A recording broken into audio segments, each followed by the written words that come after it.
بسم اللہ الرحمن الرحیم۔ السلام علیکم۔ اللہم صلی علی محمد و آل محمد۔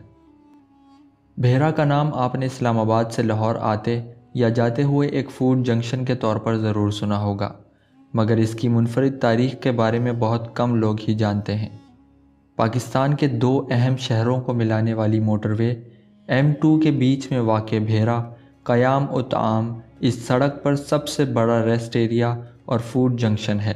تاہم اس شہر کے بارے میں صرف اتنی ہی معلومات رکھنا اس کی تاریخ سے ناانصافی ہے۔ میں نے بھیرا کے بارے میں 2 سال پہلے سنا تھا کہ یہاں پر برصغیر کی تقسیم سے پہلے کا ایک قدیم ریلوے اسٹیشن موجود ہے جو کافی عرصے سے بند پڑا ہے۔ پہلی بار یہاں آنے پر مجھے پتہ بھی نہیں چلا کہ یہاں ریلوے اسٹیشن ہے۔ شہر کے بیچوں بیچ ہونے کے باوجود یہ اسٹیشن نظروں سے اوجھل ہو سکتا ہے۔ بھیرا آنے پر پتہ چلا کہ ایک پرانا اور ایک نیا بھیرا ہے۔ گردوارہ، مندر، مسجد اور امام بارگاہ کے علاوہ دیگر مذہبی مقامات بھی ہیں۔ تو آئیے دیکھتے ہیں کہ اتنے چھوٹے سے شہر میں اتنی تاریخ کیسے سمائی ہوئی ہے۔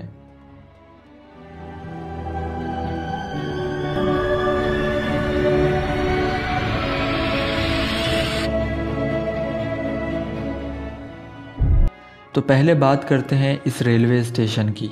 یہاں ریلوے اسٹیشن پہنچ کر سب سے پہلے میری نظر پڑی بھیرا نام کی تختی پر، جو اس اسٹیشن کے داخلی رستے کے اوپر لگی ہوئی ہے، لیکن یہاں باقاعدہ طور پر کوئی بورڈ نہیں ہے جو بتائے کہ یہ ریلوے اسٹیشن کب اور کیوں بنایا گیا تھا۔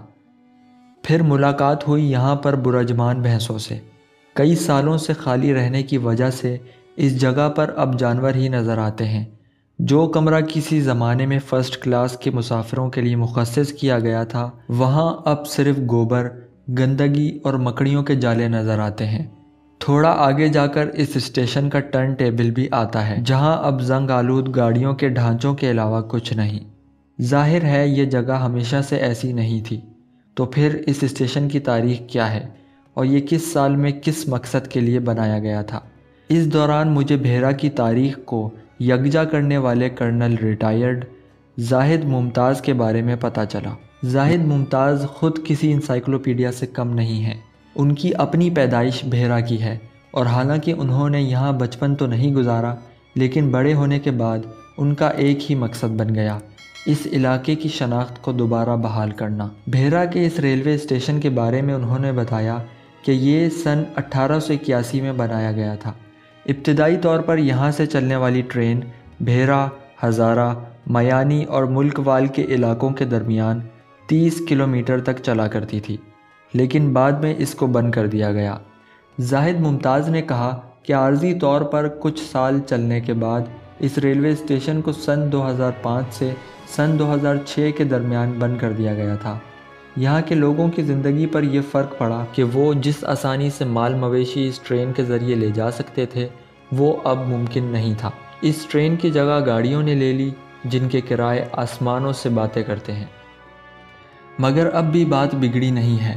زاہد کی تجویز ہے کہ آج بھی اس جگہ کی متنوع تاریخ کو یکجا کیا جا سکتا ہے اگر اس اسٹیشن کو میوزیم کی شکل دے دی جائے، جس طرح اسلام آباد کے گولڑا اسٹیشن کے ساتھ کیا گیا ہے۔ اس ٹرین پر آپ 10 روپے ٹکٹ میں بآسانی عام سامان کے ساتھ بھیڑ بکریاں لا سکتے تھے، لیکن اس کے بند ہونے سے یہاں کے لوگوں کو پھر دوسرا طریقہ کار اپنانا پڑا۔ اس ریلوے اسٹیشن پر ذرا ٹھہر کر دوبارہ بات کرتے ہیں۔ پہلے ذرا بھیرا کی تاریخ سمجھ لیں۔ بھیرا کی اپنی تاریخ بھی خاصی منفرد ہے۔ اس کے بارے میں دعویٰ کیا جاتا ہے کہ یہ علاقہ 500 قبل مسیح سے یہاں موجود ہے۔ اس کی ایک تصدیق تو یہاں پرانے علاقوں کے قدیم طرز سے بنے ٹیلوں سے ہو سکتی ہے۔ ان کے نیچے کیا چھپا ہے اس پر کبھی تحقیق نہیں کی گئی۔ اور نئے بھیرا کی تاریخ یہ ہے کہ یہاں خلجی، شیر شاہ سوری اور مغل دور میں بنے مندر، مسجد اور گردوارہ اس کے ماضی اور ان تمام لوگوں کے بارے میں بھی بتاتے ہیں جو اب یہاں نہیں رہتے۔ لیکن نیا بھیرا ہو یا پرانا، تاریخ دان اور محقق کہتے ہیں کہ اس علاقے میں ایک وقت تک مختلف مذاہب سے تعلق رکھنے والے لوگ ایک ساتھ رہا کرتے تھے۔ دریائے جہلم کے مغربی اطراف بننے کے بعد بھیرا کو 16ویں صدی میں دریائے جہلم کے مشرقی جانب قائم کیا گیا۔ تاکہ اسے گزرنے والی افواج کے حملوں سے بچایا جا سکے۔ اس علاقے کے اطراف میں 8 دروازے ہیں، لیکن ان میں سے اب زیادہ تر یا تو وقت گزرنے کے ساتھ گر گئے ہیں یا پھر گرنے والے ہیں۔ بر صغیر کی تقسیم سے پہلے موجود مختلف محلوں میں سے چند مشہور محلوں میں شیخاں والا، ننگیاں والا، باولی والا اور خوجگاں محلہ شامل ہیں۔ ان تمام محلوں میں مختلف مذاہب کی تعمیرات ہیں، جن میں مساجد، مندر، گردوارے اور حویلیاں موجود ہیں۔ کچھ بالکل خستہ حالت میں ہیں، جبکہ کچھ کو تھوڑی مرمت کر کے اب بھی بچایا جا سکتا ہے۔ سب سے پہلے میں نے رخ کیا جامع مسجد کا۔ شیر شاہ سوری کے دور کی کہلائے جانے والی اس مسجد کی عمارت کے باہر تختی پر اس کی تعمیر سن 1540 کی لکھی ہوئی ہے، لیکن اس مسجد کا طرز تعمیر مغل دور کا لگتا ہے۔ کہا جاتا ہے کہ اسے مغل دور میں دوبارہ سے بنوایا گیا تھا۔ یہاں ہونے والے رنگ و رخن سے لگتا ہے کہ اسے کئی بار پہلے بھی رنگ کیا جا چکا ہے، لیکن اس کے نیچے اب بھی قدیم طرز کا کام دکھائی دیتا ہے۔ اسی مسجد سے تھوڑے فاصلے پر شہر کا مشہور بازار ہے، جہاں کی تنگ گلیوں سے گزرتے ہوئے ایک امام بارگاہ نظر آتا ہے۔ اس امام بارگاہ کے بارے میں مقامی لوگ کہتے ہیں کہ یہ اس سے پہلے گردوارہ ہوا کرتا تھا، جسے شہر کے بیچوں بیچ تعمیر کیا گیا تھا، لیکن بر صغیر کی تقسیم کے بعد جب یہاں سے سکھوں کا جانا ہوا تو اس گردوارے کو امام بارگاہ کی شکل دے دی گئی۔ دریائے جہلم کے رستے میں باولی والا مندر آتا ہے، جو شہر سے الگ تھلگ ایک پرسکون مقام پر ہے۔ اس مندر کے آس پاس جھاڑیوں سے ہی اندازہ ہو جاتا ہے کہ یہ کافی عرصے سے خالی ہے۔ اس مندر کے بارے میں زاہد ممتاز نے کہا کہ اسے اندر سے ٹھیک کروا کر اسے پاکستان میں رہائش پذیر ہندوؤں کے لیے کھولا جا سکتا ہے۔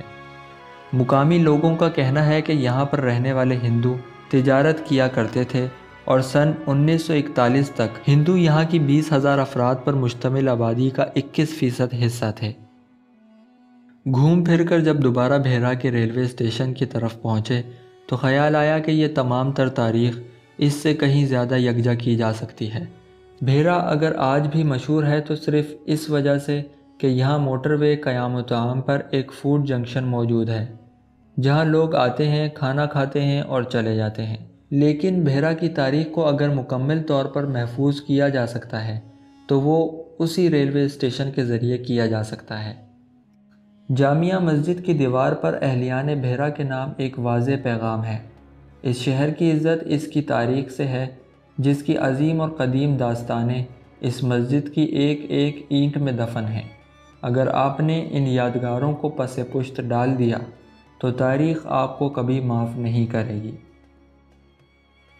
امید ہے کہ یہ ویڈیو آپ کو ضرور پسند آئی ہوگی۔ جلد ہی ملیں گے اگلی ویڈیو کے ساتھ۔ خدا حافظ۔